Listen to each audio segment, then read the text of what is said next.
दोस्तों, क्या आप जानते हैं कि आपका मस्तिष्क आपकी सफलता और खुशियों की चाबी है?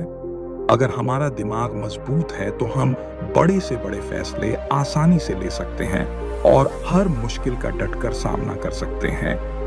आते टेस्टी हैं, लेकिन जब समस्याएं हमें घेर लेती हैं तो कई बार हम खुद से हार मान लेते हैं। ना चाहते हैं कि मानसिक रूप से मजबूत कैसे हो, कैसे हराया जा सकता है। जो को अंत तक जरूर देखें। आज हम आपको 8 ऐसे अनमोल नियम बताएंगे जो आपकी सोच और आपके जीवन को हमें लाइक और सब्सक्राइब करके आप हमें अपना आशीर्वाद दें ताकि हम और भी अच्छा ज्ञान दे सकें। दोस्तों, हमारा मस्तिष्क तभी बेहतर काम करता है जब यह हर छोटे बड़े फैसले भुला तो और अब बदलाव मानसिक रूप से मजबूत होना बेहद जरूरी है, क्योंकि जिंदगी में हर पल अच्छा नहीं होता। कभी कभी हम ऐसी कठिन परिस्थितियों में फंस जाते हैं जो हमें कमजोर और हताश महसूस करती है, लेकिन जो लोग मानसिक रूप से मजबूत होते हैं वह हर मुश्किल से निकलने का रास्ता खोज लेते हैं।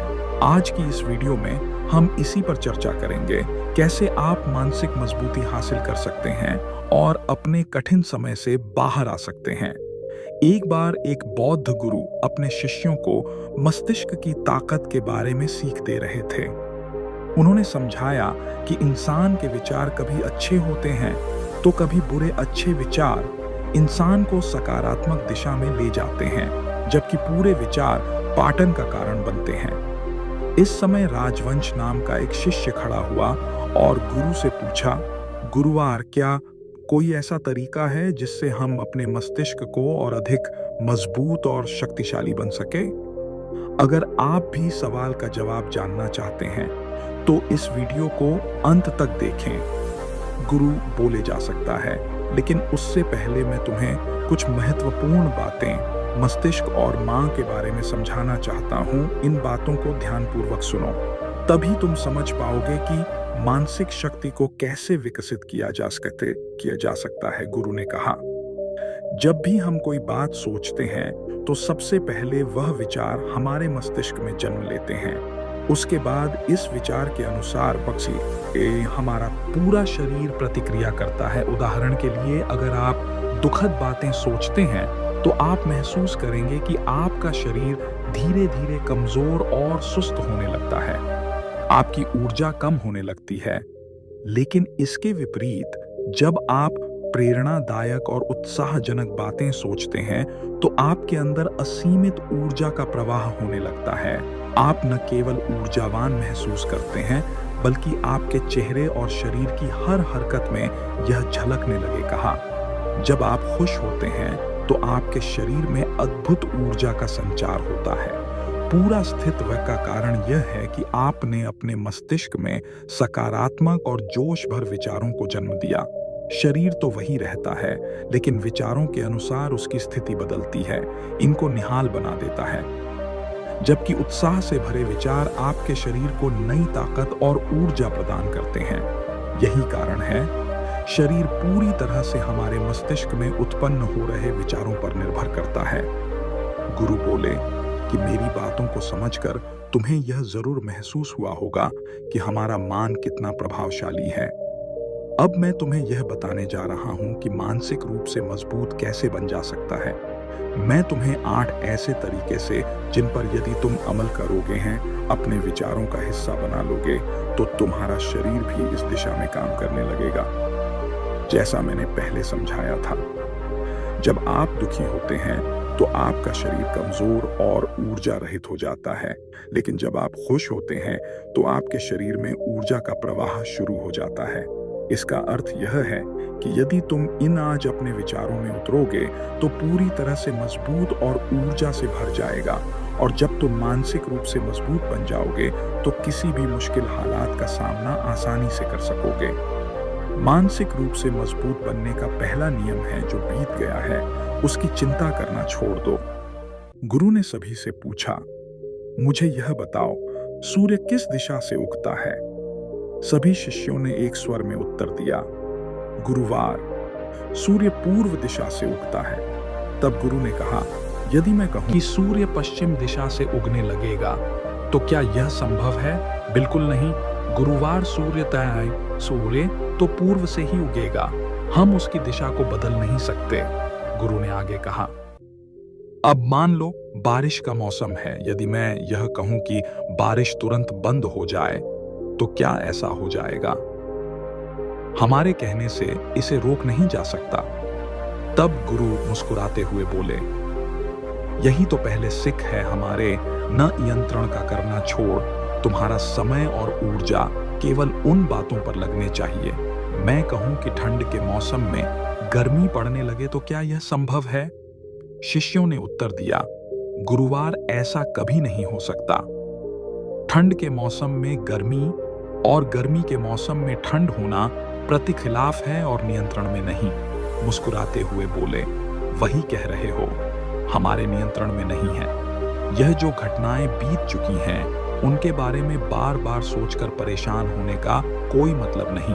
क्या बीती हुई घटनाओं को हम बदल सकते हैं? अगर तुम उन बीती बातों को लेकर चिंता करते रहोगे, तो इससे केवल तुम्हारी ऊर्जा खत्म होगी और तुम परेशान होते जाओगे। जो कुछ भी तुम्हारी जिंदगी में घट चुका है, उसे भूलने की कोशिश करो। इसका सबसे अच्छा तरीका यह है कि तुम अपने आने वाले भविष्य पर ध्यान केंद्रित करो। वर्तमान में जो हो सकता है, इस पर अपनी ऊर्जा लगाओ। गुरु ने फिर कहा, मानसिक रूप से मजबूत बनने का दूसरा नियम है ध्यान करने की आदत डालना। गुरु ने शिष्यों को गौतम बुद्ध का उदाहरण देते हुए कहा, जब भगवान गौतम बुद्ध सत्य की खोज में निकले, तो उन्होंने कई तरीके आजमाए, उन्होंने कई तरह के कर्मकांड किया, लेकिन इससे उन्हें कुछ भी हासिल नहीं हुआ। उनका शरीर कमजोर और दुबला पतला हो गया, पर सत्य को पाने में भी असफल रहे। उनके गुरुओं ने उन्हें कई उपाय बताए, लेकिन कोई भी उपाय सफल नहीं हुआ। अंततः उन्होंने ध्यान की गहराइयों में उतारने का फैसला किया। जब भी ध्यान में लीन हुए, तो धीरे धीरे उन्हें अपनी खोज का उत्तर मिलने लगा। गुरु ने आगे कहा, ध्यान के माध्यम से गौतम बुद्ध ने अपने सभी विचारों पर विजय प्राप्त की। उन्होंने अपनी हर भावना पर नियंत्रण पाया, आपके मार्ग को हराया और काम वासना पर भी विजय पाई। यह सब ज्ञान की गहरी अवस्था में संभव हुआ। कई दिनों तक ज्ञान की अवस्था में रहने से उनकी शांत मस्तिष्क ने उन्हें सत्य के मार्ग पर आगे बढ़ाने में मदद की। गुरु ने कहा, ध्यान करने से हमारा मन स्थिर और शांत हो जाता है। जब हम किसी चीज पर ध्यान केंद्रित करते हैं, तो हमारे विचार स्पष्ट होते हैं और हम सही दिशा में आगे बढ़ पाते हैं। इसलिए ध्यान को अपनी दिनचर्या का हिस्सा बना। गुरु ने कहा, जब हम ध्यान करते हैं, तो हमारा पूरा ध्यान इस एक चीज पर केंद्रित हो जाता है। हमारा दिमाग इधर उधर नहीं भटकता और हम हर चीज को स्पष्ट के साथ समझने लगते हैं। ध्यान ही वह तरीका है जो न केवल हमारे मस्तिष्क को शांत करता है, बल्कि इसे मजबूत भी बनता है। गुरु ने बौद्ध भिक्षुओं का उदाहरण देते हुए कहा, हमेशा ध्यान की प्रक्रिया पर जोर देते हैं। वे कई घंटे ध्यान में बैठे रहते हैं, जिससे उनका मन और मस्तिष्क पूरी तरह शांत रहता है। जब मन शांत होता है, तो विचार भी स्पष्ट होते हैं। गांव का समाधान करने में सक्षम होता है। कारण है कि करने वाला व्यक्ति एक रूप से मजबूत होता चला जाता है। गुरु ज्ञान के माध्यम से आप अपनी वासनाओं पर भी नियंत्रण पा सकते हैं। आपको शक्ति देता है कि आप अपनी इच्छाओं को अपनी मर्जी के अनुसार नियंत्रित कर सके।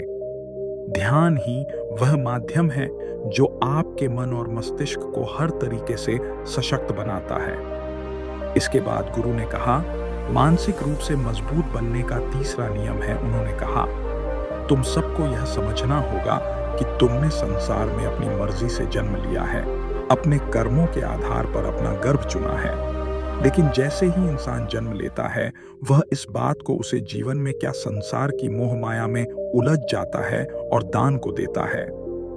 यही वजह है कि वह दूसरों से बहुत ज्यादा उम्मीदें लगने लगता है। गुरु ने समझाया, जितनी ज्यादा उम्मीद है किसी व्यक्ति या वस्तु से रखोगे, उतना ही अधिक दुख तुम्हें उन्हीं से मिलेगा। उम्मीदों पर खदान तो सबसे ज्यादा तकलीफ तुम्हें उसी से होगी। क्योंकि जब उम्मीद टूटती है तो दुख गहरा होता है। इसलिए सांसारिक जीवन में किसी भी व्यक्ति या चीज से अत्यधिक उम्मीदें मत रखो। यही तुम्हारा मानसिक शांति और मजबूती का आधार होगा। तभी एक शिष्य खड़ा होकर पूछता है, जीवन कैसे किया जा सकता है? हम सभी के मन में कुछ ना कुछ लक्ष्य और इच्छाएं होती हैं। हम सबके मन में रहता है कि हमें यह करना है, वह पाना है क्या? उम्मीद और इच्छाएं रखना गलत है। गुरु मुस्कुराए और बोले, उनका उत्तर मैं आगे दूंगा, लेकिन सबसे पहले यह समझो कि उम्मीदों का बोझ तुम्हारा मानसिक और भावनात्मक स्वास्थ्य को कैसे प्रभावित करता है। गुरु ने शिष्यों की बात सुनकर कहा, बिना उम्मीद के जीवन जीना मुश्किल है, लेकिन सही प्रकार की उम्मीदें ही आपको सफलता की ओर ले जाएंगे। गुरु ने समझाया, कुछ पाने की इच्छा, कुछ बड़ा बनने की लालसा आपके भीतर से आनी चाहिए, ना कि किसी और व्यक्ति, वस्तु या स्थिति पर आधारित होनी चाहिए। मैं यह कह रहा हूं कि दूसरों से जरूर से ज्यादा उम्मीदें मत लगाओ। तुम यह सोचो कि तुम्हारा मित्र हमेशा तुम्हारे साथ खड़ा रहेगा या वह हमेशा तुम्हारे लिए वही करेगा जो तुम चाहते हो, तो यह उम्मीद है। मोह और दुख का कारण बन जाएंगे। खुद से उम्मीद रखना सीखो। अगर तुम अपने आप से अपेक्षा रखते हो और वह पूरी नहीं होती, लेकिन वह दुख सीमित होगा, तो उसे उम्मीद रखने पर अगर वह पूरी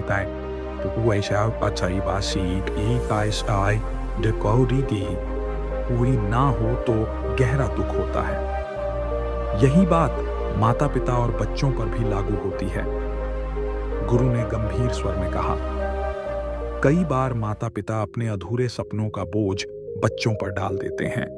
वह चाहते हैं कि जो उन्होंने अपने जीवन में नहीं हासिल किया वह उनके बच्चे पूरा करें।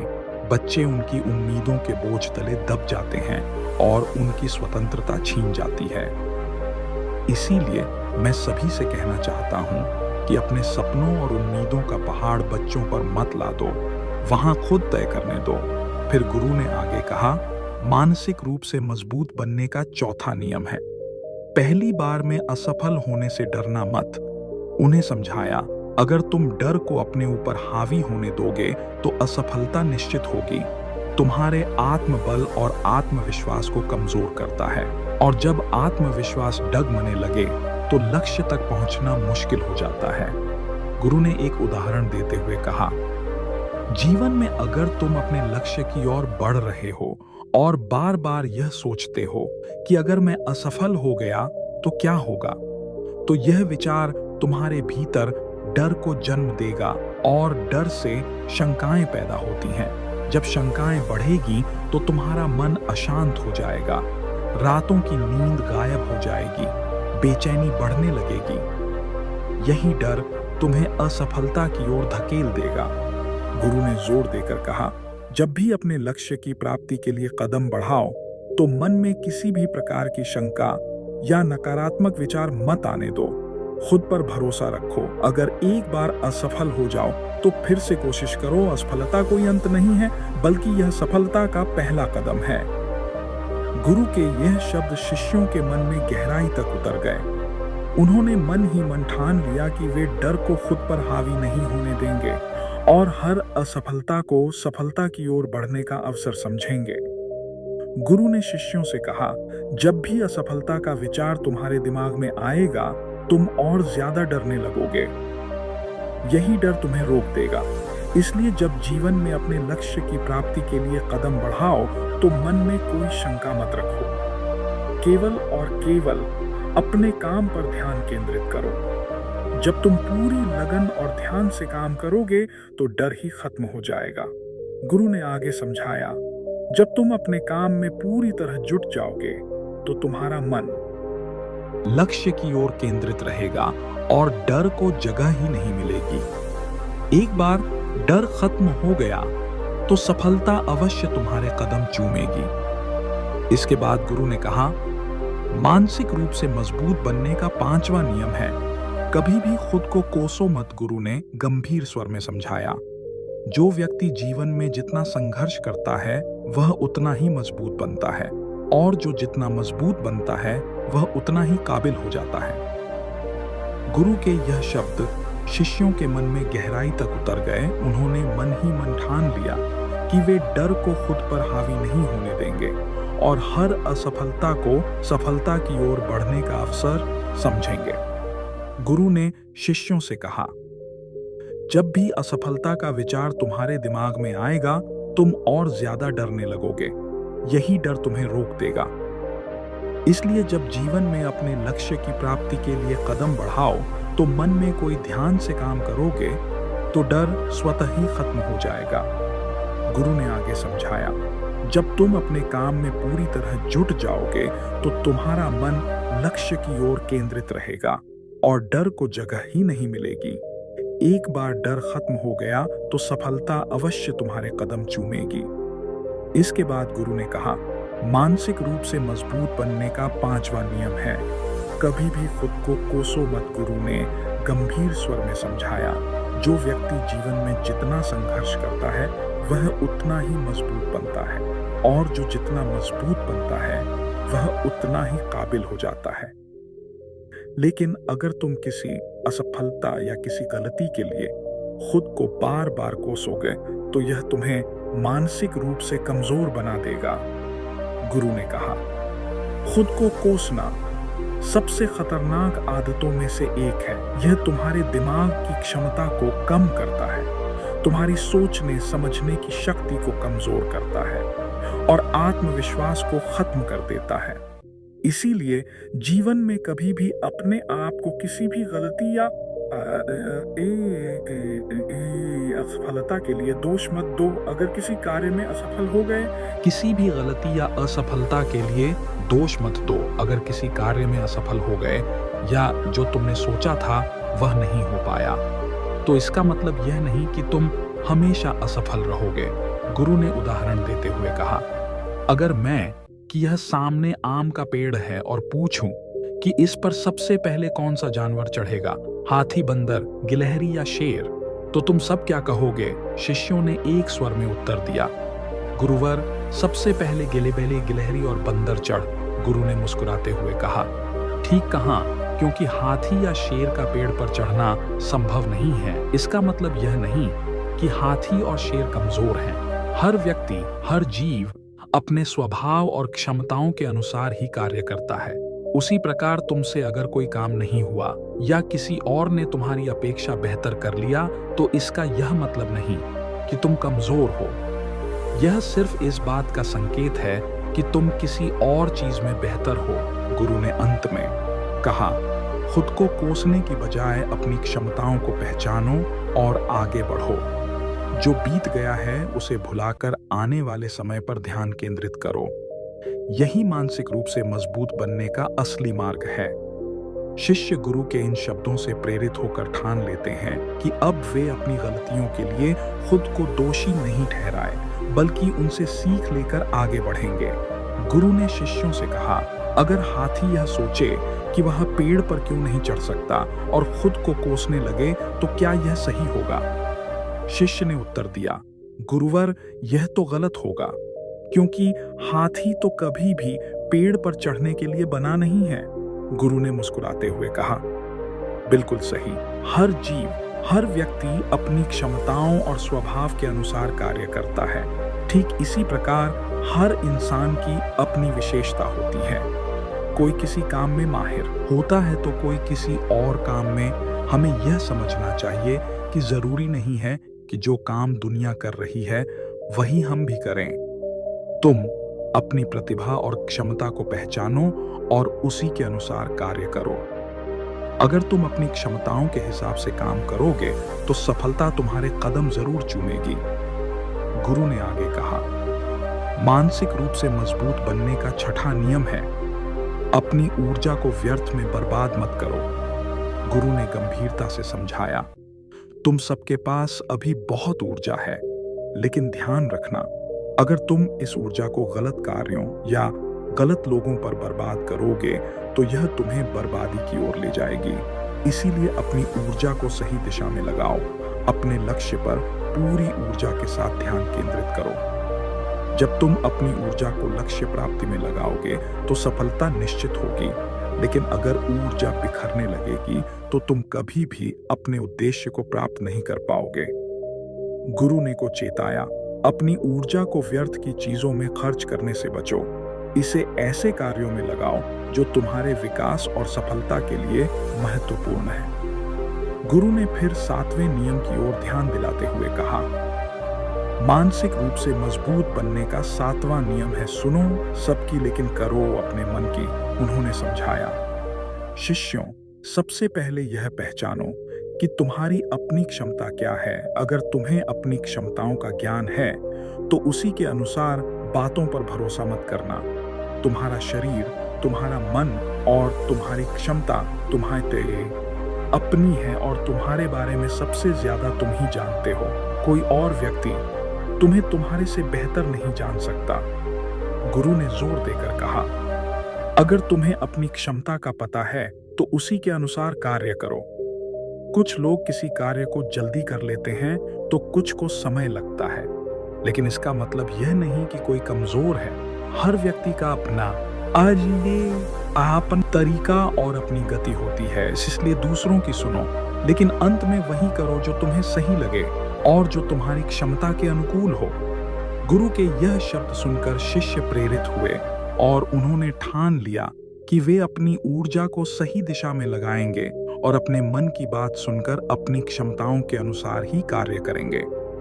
गुरु ने शिष्यों से कहा, तुम सबको अपनी क्षमता के बारे में सबसे ज्यादा जानने का हक है, इसीलिए अपनी क्षमता के हिसाब से ही कार्य का चुनाव करो। जब तुम अपनी क्षमता के अनुसार काम करोगे और अपने अंदर की आवाज को सुनोगे तो तुम जीवन में जरूर आगे बढ़ो। तो गुरु ने आगे समझाया, कई बार लोग अपनी क्षमता को पहचान नहीं पाते। वे दूसरों की बातों के मुताबिक काम करने लगते हैं और अपना बहुमूल्य समय इस तरह बर्बाद कर देते हैं। वे बिना सोचे समझे किसी कार्य को करने में जुट जाते हैं, सिर्फ इस वजह से कि दूसरों ने कहा था। लेकिन ऐसे लोग कभी भी अपने लक्ष्य को प्राप्त नहीं कर सकते, क्योंकि जो अपनी क्षमता को नहीं पहचान पाता वह जीवन में कभी भी सफलता नहीं प्राप्त कर सकता। गुरु ने फिर जोर देकर कहा, यह शरीर तुम्हारा है, यह दिमाग तुम्हारा है और सोचने समझने की शक्ति भी तुम्हारी है। तुम्हें यह समझना होगा कि तुम्हारा शरीर कितना मजबूत है, कितना ताकतवर है और इसमें कितनी क्षमता है। अगर तुम्हें लगता है कि तुम्हारी क्षमता अभी कम है तो इसे बढ़ाने की कोशिश करो। अपने अंदर की भावनाओं को सुनो और अपनी क्षमता के अनुसार ही आगे बढ़ो। गुरु ने आगे कहा, मानसिक रूप से मजबूत बनने का 8वां नियम है बोलना। कम करो और अपने कार्य पर ध्यान दो। गुरु ने बताया, जो लोग बहुत ज्यादा बोलते हैं वे अपनी ऊर्जा, क्योंकि उन्होंने अपनी सारी ऊर्जा बोलने में खर्च कर दी होती है, उनका दिमाग सोचने के लिए समय नहीं पा पाता। वहीं जो लोग कम बोलते हैं उन्हें सोचने का ज्यादा समय मिलता है। और जब तुम किसी विचार पर या किसी विषय पर अधिक ध्यान दोगे तो तुम सफलता की दिशा में आगे बढ़ो, क्योंकि तुम्हारे दिमाग में सही विचार आएंगे लक्ष्य को प्राप्त करने में मदद करेंगे। गुरु ने शिष्यों से कहा, अगर मैं तुमसे सवाल पूछता हूं तो तुम पहले सोचते हो और फिर जवाब देते हो, लेकिन अगर कोई यहाँ पर बैठा है और बिना सोचे समझे बोलता है तो इसका मतलब है कि वह अपनी ऊर्जा को नष्ट कर रहा है। गुरु ने कहा, सोच समझकर बोलो और ज्यादा बोलने से बचो, ताकि तुम्हें अपने शिष्यों से कहा, अगर कोई शिष्य बहुत ज्यादा बोलता है तो वह अपनी ऊर्जा को व्यर्थ कर देता है। जब वह बात कर रहा होता है तो वह हमारे साथ और हमारी बातों पर ध्यान नहीं दे पाता है। यदि हम उससे प्रश्न पूछेंगे तो वह शायद गलत उत्तर देगा, क्योंकि उसने अपनी ऊर्जा बोलने में ही लगा दी होगी। इसके विपरीत जो शिष्य शांत रहता है और हमारी बातों को ध्यान से सुनता है, वह सोच विचार करके सही जवाब देता है। इसलिए शिष्यों को कम बोलने का अभ्यास करना चाहिए। गुरु ने बताया, जब तुम कम बोलने का अभ्यास करोगे तो तुम किसी भी विषय या विचार पर ज्यादा ध्यान दे पाओगे, और जब तुम अच्छे से सोच सकोगे तो समस्या का समाधान जरूर निकलेगा। कम बोलने से तुम्हारी ऊर्जा भी बचती है और इस ऊर्जा का उपयोग तुम सोचने में कर सकते हो। गुरु ने शिष्यों को समझाया। यह थे मानसिक रूप से मजबूत बनने के 8 नियम। अगर तुम इन 8 नियमों का पालन यकीन के साथ अपनी जिंदगी में करते हो तो तुम मानसिक रूप से बेहद मजबूत बनोगे। फिर कोई भी परेशानी या रुकावट तुम्हारी जिंदगी में नहीं आएगी। कोई भी समस्या आएगी तो तुम उसका परेशानी या रुकावट तुम्हारी जिंदगी में नहीं आएगी। कोई भी समस्या आएगी तो तुम उसका डटकर सामना कर पाओगे। गुरु की बातों को सुनकर सभी शिष्य उनका कोटि कोटि नमन करते हैं और समझ जाते हैं कि यह 8 नियम उनके जीवन में कितने फायदेमंद साबित होंगे। वे गुरु को प्रणाम करते हैं और उस दिन की शिक्षा पूरी होती है। सभी